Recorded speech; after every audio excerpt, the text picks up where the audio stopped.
হাতীৰ এগৰাকী বৃদ্ধই যৌন নিৰ্যাতন চলালে মানসিকভাৱে বিকাৰগ্ৰস্ত মহিলাক। হাউলীত মানৱ সমাজক লজ্জানত কৰা ঘটনা। এগৰাকী মানসিকভাৱে বিকাৰগ্ৰস্ত মহিলাক যৌন নিৰ্যাতন চলোৱাৰ অভিযোগ হাতীৰ বৃদ্ধাৰ বিৰুদ্ধে। বৰপেটা জিলাৰ হাউলীৰ শ্বাহিব পথত সংঘটিত হৈছে মানৱ সমাজক লজ্জানত কৰা ঘটনা। ঘটনাক লৈ অঞ্চলজুৰি উত্তেজনাৰ সৃষ্টি হয়। ঘটনাৰ খবৰ পোৱাৰ লগে লগে ঘটনাস্থলীত হাউলী আৰক্ষীৰ উপস্থিত অভিযুক্ত ফয়াজউদ্দিনক গ্ৰেপ্তাৰ কৰি পৰিস্থিতি নিয়ন্ত্ৰণত আনিবলৈ সক্ষম হয়। এই ঘটনাক তীব্ৰ গৰিহণা দিছে সচেতন মহলে।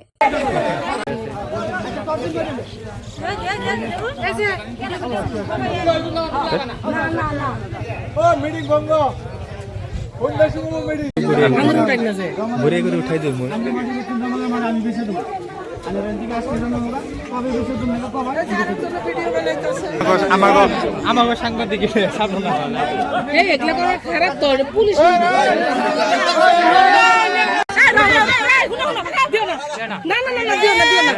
তোমরা প্রশাসন থাকতে পাবলিক থাকতে এগুলো করো কে তোমরা তোমরা যদি আইনা তোলা তাহলে আঙুরে কাম করো